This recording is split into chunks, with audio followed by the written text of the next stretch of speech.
everyone. Hey. Um, so we're in Japan. We're just south of Akihabara. Um, our flight here was good. It's like about nine hours or so, from Calgary to Narita. Lots of cool things because there's like, you fly. You don't actually fly straight across the ocean. You like fly north, and then come down south.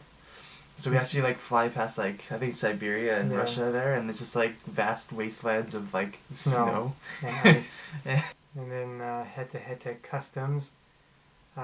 So when we get off the airplane, it looks pretty empty, and you walk to like another part of the airport, and it's all quiet and nice. And you go around the corner to customs, and there was about 1 to 2,000 people all going through customs at the same time. So we had to walk across the whole customs area to get to the end of the line, and then we ended up walking back in line to the other side and zigzagging back and forth uh, about nine or 10 times across the room to get to a counter. So we finally made it through there after actually it went pretty quick, about an hour and a half. We then proceeded to get to the JR station to get our train passes, and we get there and there's a 90-minute wait and another zigzagging line outside of the station. So we finally got our train passes and boarded the Narita Express. It took us to Shinjuku Station. I think it was like 40 minutes or something like that. It was an hour. Yeah, or was that? Yeah, like an hour. And that's one of the most confusing stations or places I've ever been in. Well, there's a whole bunch of people, so it's hard to like navigate through the people as well. And then there's just like, so there's color coded like rails, and they have like arrows you can follow, but the instructions we had at least like had some names and stuff that weren't showing up on any of the signs until you actually got to them at the end of like a certain rail. So like we had to ask a lot of people for directions. And to get to different lines, you actually leave the station, have to walk outside and enter again. So that makes it a little confusing as well. Yeah. And on top of all this, we had all of our luggage, which was, I think, combined was just under 150 pounds or something like that. Yeah, and there's a few of the big long stairwells that had no escalators. So yeah, So we were just carrying these everything. suitcases down all these stairs. Yeah. And up. But we finally got on the correct trains and headed towards the apartment we rented. So it started to rain, so we were walking through the rain, and we get to the apartment, and we get to the lockbox with the key, and it doesn't open. So we're trying to put in the code and get this lockbox to open to get our key, and we can't contact the renter. Her info wasn't working.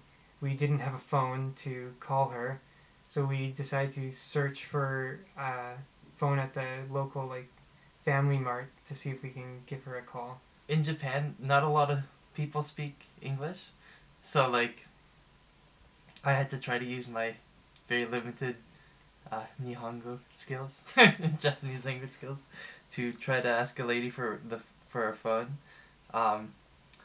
But she didn't have a phone at the store, which I thought was weird. But there was a public phone apparently, like down an alleyway.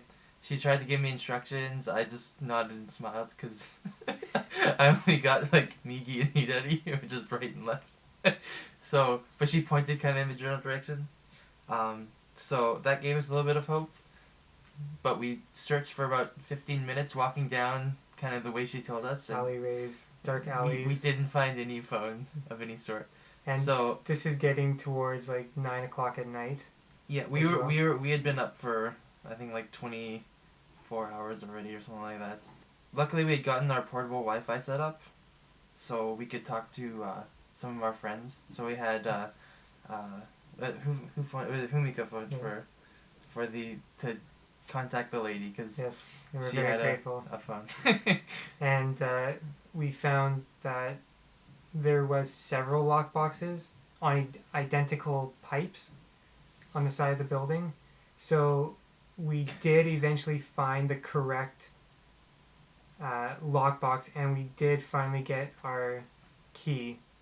And just when we thought we were gonna have a nice hot shower and sleep. Go to bed. We're crammed in this tiny elevator going up, and I look on the wall, and there's this big sign with like a whole bunch of like,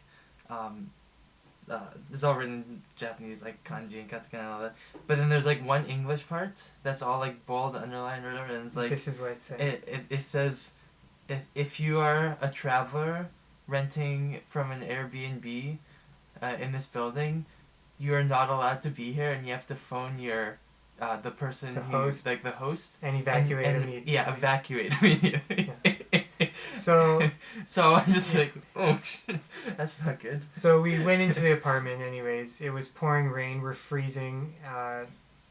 We're tired. We tried to get in contact with the owner. And we just ended up spending that night searching for a hotel, like trying to book one online. So we did book one. That's where we are now. We settled everything with the apartment. We stayed the night because we had nowhere to go, and it was 11:30 by the time we got the hotel. It was 11:30 at night, and we were just hungry and tired. Oh, we hadn't eaten since we got off the plane. Yeah, so we got Family Mart chicken and wraps, and we ate those for dinner, and then went to bed.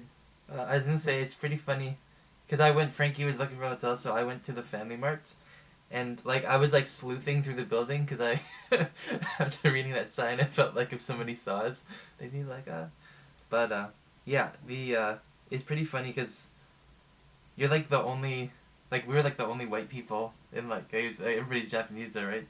And so everybody, like a lot of people stare, which is I don't mind it, but on the trains. Yeah, like but in the store there's like, I was like walking through the Family Mart looking for like something to eat, and one of the guys is stocking shelves, and he looks over, he's like, "Oh, hey," like, he was really funny. I'm like, "Konbanwa."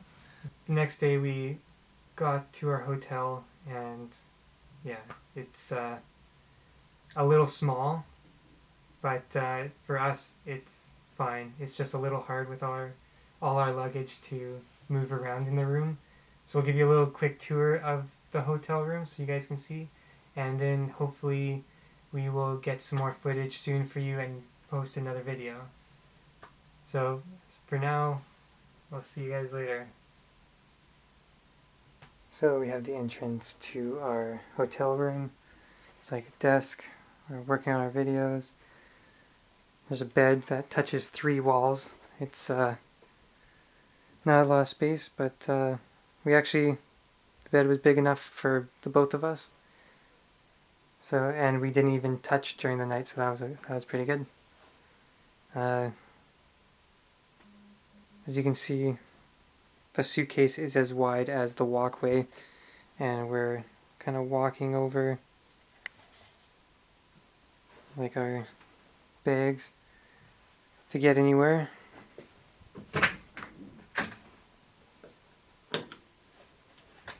You have a little bathroom, it's a fancy Japanese toilet, shower, sink, and yeah, that's pretty much it.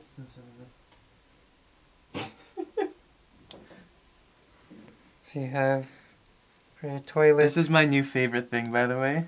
It's like a bidet, I guess, in the toilet. Yeah, sorry. So instead of wiping your mess away, you get to clean it with water, spray it with water. It's good. So that's about it for the hotel room.